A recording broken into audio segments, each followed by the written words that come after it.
Serahkan sama hambanya, Bapak Gary, untuk menyampaikan kebenaran firman Tuhan. Haleluya.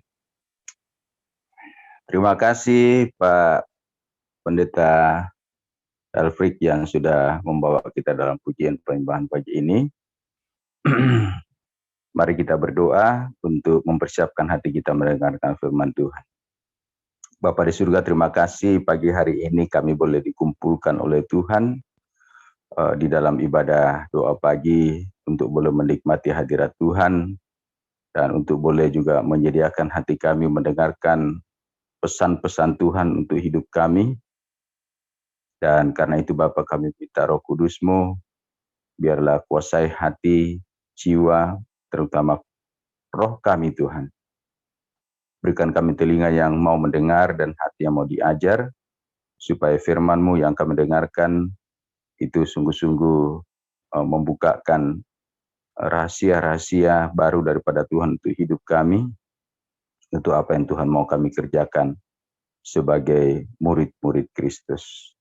Dari awal, pertengahan, sampai selesainya pemberitaan firman-Mu, kami serahkan ke dalam tangan. Dalam nama Tuhan Yesus, haleluya, amin. Shalom, selamat pagi Bapak Ibu, saudara yang dikasihi oleh Tuhan. Terima kasih kepada koordinator doa pagi Pak Heru yang sudah memberikan kesempatan kepada saya berbagi firman Tuhan pada pagi hari ini. Langsung saja kita akan baca dari 1 Korintus pasal yang keempat, ayat yang ke-11 sampai dengan ayat yang ke-13. Ya, karena waktu saya cukup sempit, jadi saya langsung bacakan saja. 1 Korintus pasal yang keempat, ayat 11 sampai 13. Sampai pada saat ini kami lapar, haus, telanjang, dipukul, dan hidup mengembara. Kami melakukan pekerjaan tangan yang berat. Kalau kami dimaki, kami memberkati. Kalau kami dianiaya, kami sabar. Kalau kami difitnah, kami tetap menjawab dengan ramah. Kami telah menjadi sama dengan sampah dunia, sama dengan kotoran dari segala sesuatu, sampai pada saat ini. Bapak Ibu saudara dikasihi oleh Tuhan, tema kita di dalam bulan ini adalah memberitakan Injil berapapun harganya. Saudara, bagian daripada firman Tuhan yang kita baca pagi hari ini adalah sebuah penjelasan daripada seorang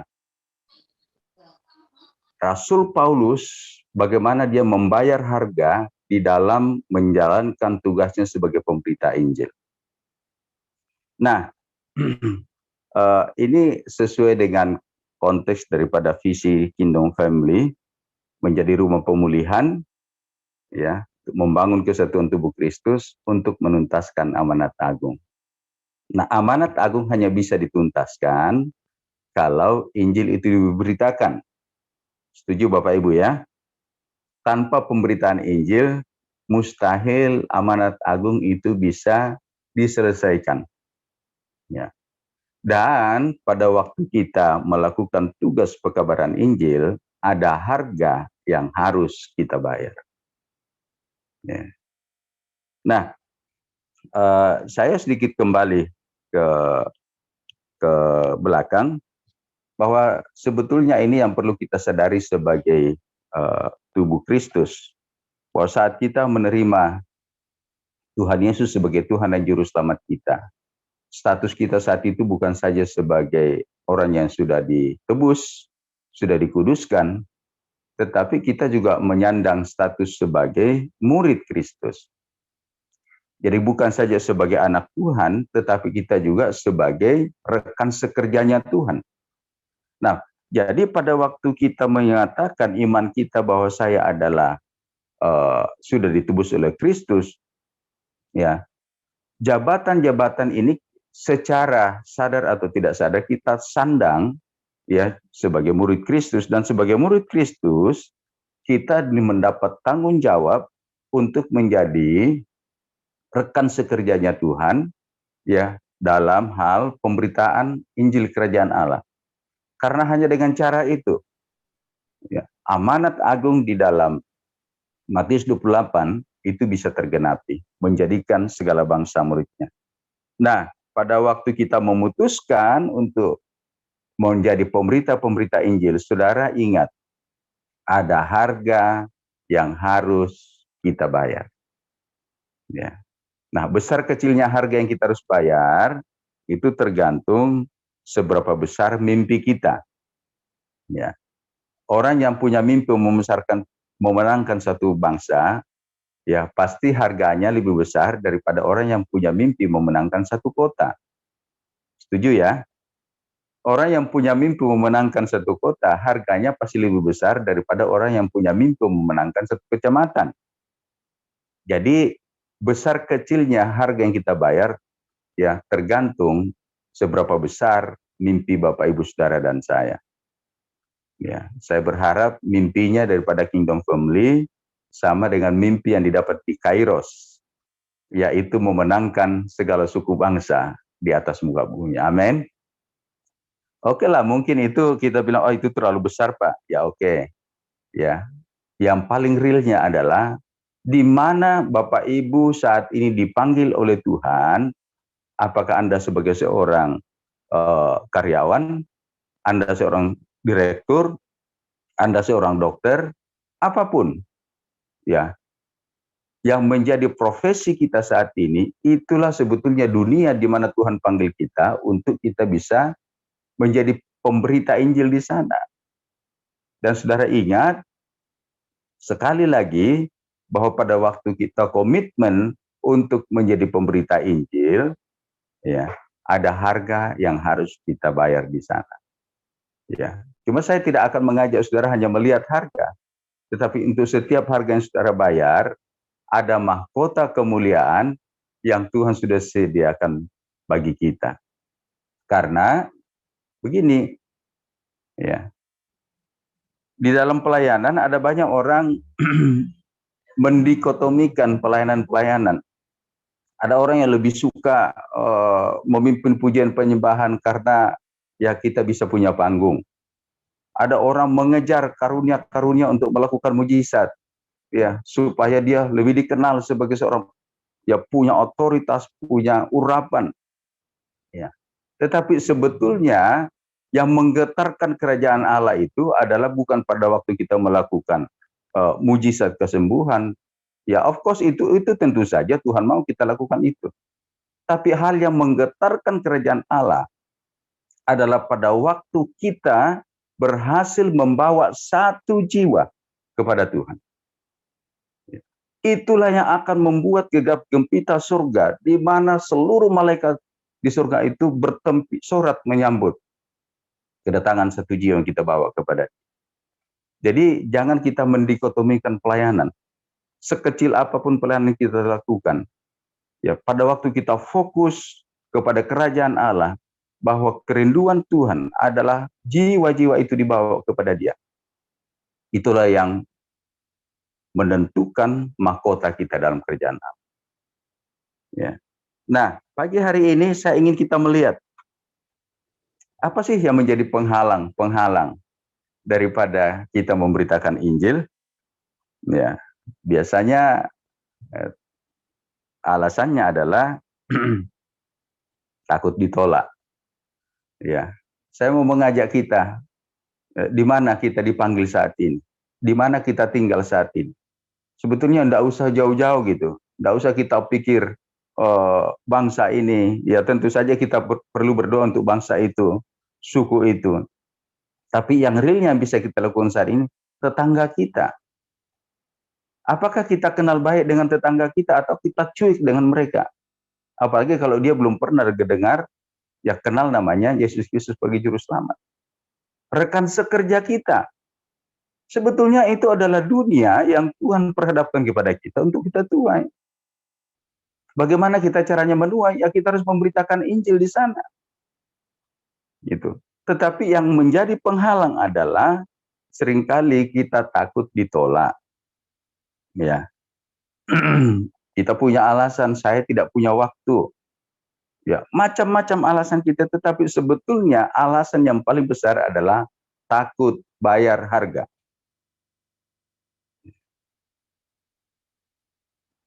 Sebabnya tema kita saat ini, beritakan Injil berapapun harganya, tapi pada waktu kita ditantang, diperhadapkan kepada suatu kesempatan itu harusnya orang itu bisa kenal Kristus melalui hubungan kita dengan Dia. Kita tidak mau melakukan itu karena pertama takut bayar harga. Yang kedua, mungkin kita sama sekali ya tidak punya beban untuk menjangkau orang itu. Kita sama sekali tidak punya belas kasihan Kristus bahwa alamat orang itu akan binasa tanpa Kristus. Nah, ini lebih bahaya lagi. Ya.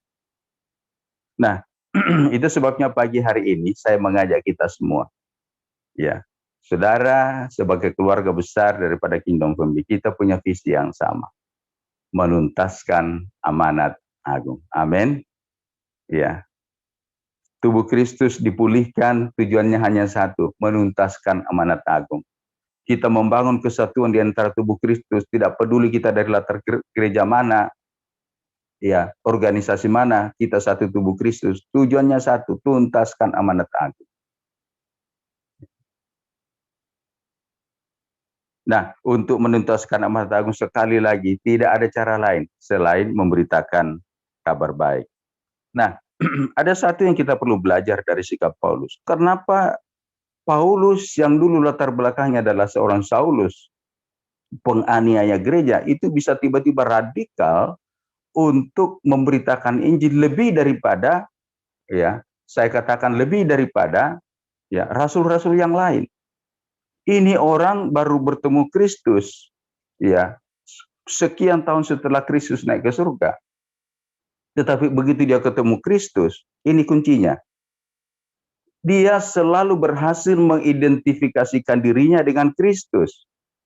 Kita lihat di dalam Galatia pasal yang kedua ayat 20. Dia katakan, aku hidup bukannya aku lagi, tetapi Kristus yang ada di dalam aku. Nah, pada waktu dia berhasil mengidentifikasikan dirinya dengan Kristus, maka dia mampu melihat apa yang menjadi kerinduan-kerinduan Kristus akan jiwa-jiwa. Dia nggak peduli lagi dirinya. Maka kita lihat tadi 1 Korintus pasal 4 ayat 11 sampai 13. Bagaimana harga dia harus bayar. Tetapi itu dia katakan itu belum seberapa dibanding dengan pengorbanan Kristus. Pada waktu dia berhasil mengidentifikasikan dirinya dengan Kristus, dia katakan, bukan lagi aku hidup, tetapi Kristus yang hidup di dalam aku. Sehingga roh Kristus itu betul-betul diizinkan berkuasa di dalam jiwanya, di dalam rohnya. Dia melihat bagaimana Kristus melihat. Dia melakukan bagaimana Kristus suruh lakukan. Ini dah menjadi kunci kemenangan daripada Rasul Paulus. Enggak takut dengan bahaya maut. Enggak peduli dengan lapar. Enggak peduli pada waktu dia difitnah. Ya. Dia ditolak. Dia tidak pernah menyerah. Dia katakan pada waktu kami dimaki, pada waktu kami difitnah, kami memberkati. Wow, ini sikap daripada seorang yang siap bayar harga. Nah, Bapak Ibu Saudara dikasihi oleh Tuhan, hanya dengan cara itu. Pada waktu kita berhasil, ya, mengidentifikasikan diri kita dengan Tuhan Yesus. Bahwa bukan saya lagi yang hidup, tapi dia yang hidup di dalam aku. Nah, kalau dia yang hidup di dalam aku, apa sih yang Tuhan mau aku lakukan hari ini? Apa sih yang Tuhan mau aku lakukan terhadap tetanggaku? Apa sih yang Tuhan mau lakukan terhadap, ya, rekan sekerjaku di kantor, rekan bisnisku? Ya. Kalau kita berhasil mengidentifikasikan diri kita dengan Kristus, maka kita bisa berpikir sama seperti Kristus melihat tetangga kita, melihat rekan sekerja kita, melihat rekan bisnis kita, ya. Kita mampu berespon seperti Kristus pada waktu kita dihina, pada waktu kita difitnah, pada waktu kita ditolak. Itulah yang ada di dalam Rasul Paulus, saudara. Sehingga menghadapi bahaya aniaya pun, dia bilang, wow, aku siap. Kenapa? Karena bukan lagi aku yang hidup, tapi Kristus yang hidup di dalam aku. Artinya, motornya dalam hidupnya Paulus itu adalah Kristus, bukan dia lagi. Roh yang ada di dalam dia, yang menggerakkan dia, yang mewarnai cara berpikirnya, caranya dia bertindak, caranya dia berperilaku adalah Kristus. Inilah kekuatan daripada Rasul Paulus karena dia berhasil mengidentifikasikan dirinya dengan Kristus. Menganggap bahwa bukan lagi aku hidup, tapi Kristus yang hidup dalam aku. Penyerahan total kepada Tuhan. Nah, satu waktu ada anak-anak muda yang melakukan lomba liar pakai mobil gitu ya. Nah, semua mereka sepakat menggunakan mobil yang sama, merek yang sama, ya, pakai merek Avanza. Ya, pada waktu mereka semua jejer Avanza, ada satu mobil Avanza yang sudah reok dan diketawain gitu. Ya, wah ngapain kamu ikut? Ya. Jadi mereka lihat dari casingnya, ya kamu kan Avanza tahun sekian, masa lawan Avanza keluaran baru? Dia tidak tahu saudara, pada waktu mereka mulai start, ini Avanza yang reok ini, itu larinya kencang, hilang kayak ditelan bumi. Dia menjadi pemenangnya. Lalu setelah selesai ya lomba, diperiksa, loh kenapa kamu kok, kita kan sama-sama Avanza, bodimu sudah jelek lagi keluaran tahun lama. Kenapa kamu bisa lebih sehebat seperti ini? Baru mereka cek isinya di dalam apa. Rupanya Avanza yang sudah reok ini sudah diganti mesinnya dengan menggunakan mesin Lamborghini yang cc-nya 6.000. Ya tentu saja ya, walaupun bodinya sama-sama Avanza tetapi isinya sudah beda. Gitu. Karena isinya sudah beda, ya, dikendalikan orang yang punya kemampuan untuk bagaimana mengendalikan mesin mobil 6.000 cc, tentu saja mereka tidak bisa menang. Nah, ini sebetulnya gambaran daripada kehidupan kita. Jangan lihat siapa kita hari ini, tapi lihat yang memodifikasi kita, yang ada di dalam kita.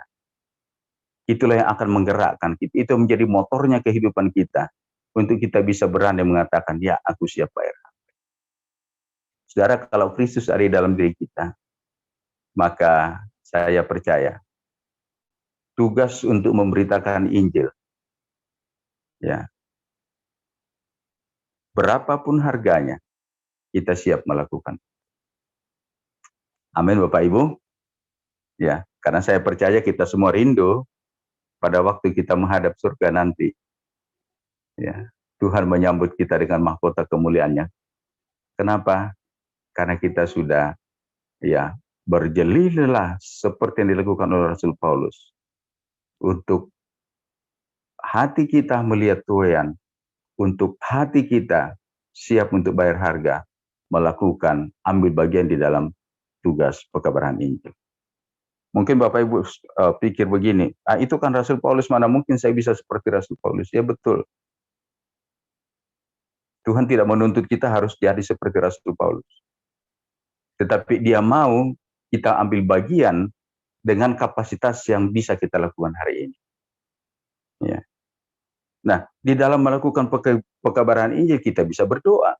Karena doa kita tidak bisa dibatasi dengan ruang dan waktu.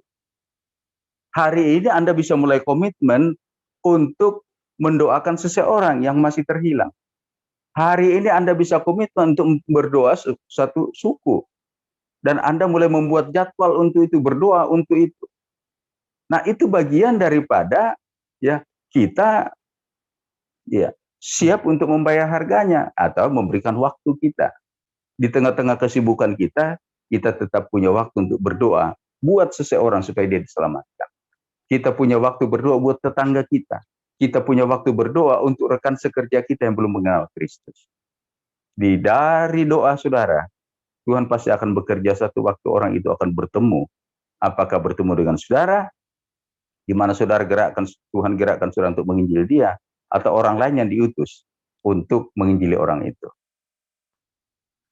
Itu yang pertama yang bisa kita lakukan. Jadi jangan lagi ada alasan, aku nggak bisa menginjil. Aku nggak bisa seperti Rasul Paulus, betul, tapi kita bisa berdoa. Amin. Yang pertama. Yang kedua, mulailah membuat daftar. Ya, mulailah peduli kepada tetangga kita. Orang-orang yang bertemu dengan kita di dunia di mana Tuhan panggil. Kita dipanggil oleh Tuhan. Daftar namanya mereka. Ya. Karena dengan didaftar itulah, ya, berarti ini orang Tuhan sedang percayakan kepada saudara. Untuk saudara bertanggung jawab mengcover, mendoakan orang itu. Yang kedua, lakukan pelayanan melalui penginjilan, melalui sikap kita. Ya, ada filosofi di dalam penginjilan. Kalau Anda mau memberi minum kuda, saudara jangan pernah paksa kuda minum kalau dia nggak haus. Taruh garam dalam mulutnya kuda itu, maka ketika dia makan garam, dia akan pergi cari minum sendiri. Itu filosofi di dalam penginjilan. Artinya bahwa kita tidak bisa memaksa orang untuk harus mendengarkan Injil dari kita. Bagaimana caranya supaya orang itu mau dengarkan Injil? Taruh garam dalam mulutnya. Apa maksudnya, Pak? Lakukan perbuatan baik kepada dia. Ya. Jadilah berkat kepada dia. Pada waktu Anda mungkin ditolak sama dia, Anda terus bersikap ramah sama dia. Pada waktu Anda difitnah, Anda terus bersikap ramah sama dia. Maka dia akan melihat, wah, orang ini berbeda. Kenapa sih kok dia berbeda? Dia akan tahu bahwa saudara adalah orang Kristen. Ya. Maka pada waktu dia tahu bahwa Anda berbeda, dia akan dituntun Roh Kudus karena selain Anda melakukan perbuatan baik, menjadi saksi Kristus melalui sikap saudara, Anda secara tidak langsung, Anda sedang menginjili dia secara nonverbal. Dan pada waktu dia sudah haus, artinya dia mulai bertanya, artinya dia sudah siap. Tanah hatinya dia sudah siap, sudah dibajak untuk siap mendengarkan kabar baik. Dan pada waktu dia bertanya, itulah saatnya saudara harus siap untuk memberikan jawaban. Bahwa apa yang membuat Anda berbeda dengan dunia? Karena Kristus ada di dalam sini. Ya. Injil tidak bisa dipaksakan kepada orang. Tetapi Injil diberitakan kepada orang-orang yang sudah siap untuk mendengarkan kabar baik. Dan pada waktu orang bertanya kepada kita, jangan pula malah kita sendiri yang tidak tahu siapa itu Kristus. Karena ada banyak orang Kristen keluar masuk gereja, tetapi dia sendiri pada waktu ditanya, dia tidak ngerti bagaimana menyampaikan siapa itu Kristus, apa yang dilakukan untuk dunia, dan apa benefitnya ketika orang itu memutuskan untuk terima Kristus. Dan yang terakhir, bagaimana menantang orang untuk terima Kristus. Ini bagian-bagian daripada yang harus kita miliki. Ya, ibarat kita tentara, kita harus kuasai ya persenjataan kita sebelum kita turun lapangan untuk perang.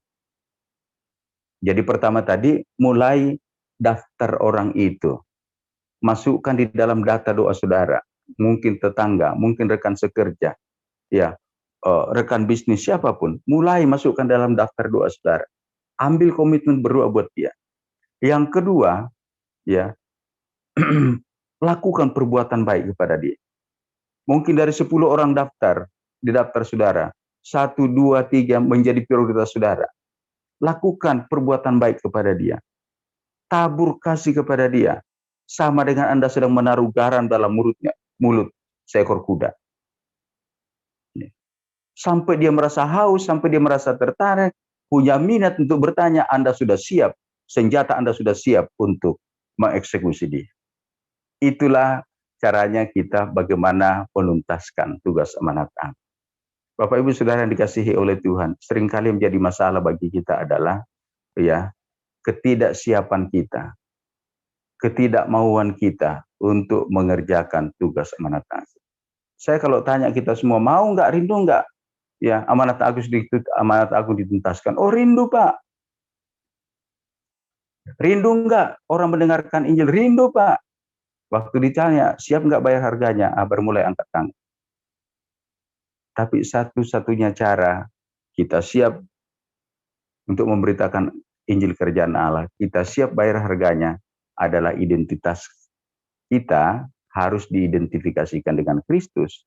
Sama seperti casingnya kita boleh seperti ini, tetapi isinya di dalam adalah Kristus, menjadi motor penggerak kita. Yang kedua, lakukan hal yang sederhana tadi. Mulai daftar ada daftar nama orang dalam daftar doa kita. Mulai lakukan perbuatan baik sama dia. Dan yang ketiga, perlengkapi diri saudara. Pada waktu orang itu bertanya, Anda siap untuk memberikan pertanggungjawaban iman saudara. Anda siap untuk mengeksekusi dia, menantang dia untuk terima Kristus. Dan ingat, bukan kita yang melakukannya, ya, tetapi Kristus yang ada dalam kita siap melakukan itu. Demikian firman Tuhan yang bisa saya sampaikan pagi hari ini. Ya, kiranya Tuhan memberkati kita dan mulai hari ini ambil ya komitmen-komitmen kecil. Mulai masukkan di dalam daftar saudara siapa yang sering ketemu dengan saudara tiap-tiap hari yang belum kenal Kristus. Mulai masukkan daftar doa saudara. Dan mulai ambil komitmen, buat agenda kapan aku ketemu dengan orang itu. Apa yang bisa aku lakukan dengan orang itu. Dan yang ketiga, persiapkan diri saudara. Setiap waktu ketika dia bertanya, Anda siap mempertanggungjawabkan iman saudara, Anda siap nantang dia untuk terima Kristus. Ketahuilah Tuhan Yesus katakan, aku menyertai engkau sampai kesudahnya. Artinya, dia yang akan bekerja di dalam kita, kalau kita bersedia dan siap melakukan pekerjaan, tugas pekabaran Injil. Mari kita berdoa. Bapa di surga, terima kasih untuk pagi hari ini. Kami ditantang oleh Tuhan, di mana tuai yang begitu besar ada di depan kami. Di mana Tuhan panggil kami saat ini, apapun profesi kami, biarlah kami gunakan itu menjadi tempat bagi kami, menjadi mimbar bagi kami, untuk menyatakan kasih Tuhan di sana. Di mana tempat itu, di mana Tuhan panggil kami, kami akan menangkan, kami akan bawa mereka untuk mengalami perjumpaan dengan Tuhan. Kami akan hadir di sana untuk menghadirkan kerajaan Allah, supaya kehendak Tuhan dinyatakan di sana. Ada banyak orang-orang yang mempunyai kesempatan untuk mengalami perjumpaan dengan Tuhan. Lewat hidup kami, lewat pemberitaan Injil yang kami sampaikan, baik itu melalui sikap verbal kami maupun non-verbal kami. Terima kasih banyak Bapa di surga. Pakai setiap kami yang ada di grup ini Tuhan. Tidak ada satupun di antara kami yang mengatakan, aku tidak siap. Semua kami mengatakan, yes, aku siap untuk membayar harganya berapapun. Dan aku siap untuk menerima mahkota kemuliaan, karena aku sudah memberi buah sesuai dengan tugas panggilanku hari ini. Terpujilah Engkau Bapa di surga. Dalam nama Yesus kami berdoa dan mengucap syukur. Haleluya. Amin. Amin. Terima kasih, Tuhan berkati. Saya kembalikan kepada yang akan memimpin doa pagi hari ini.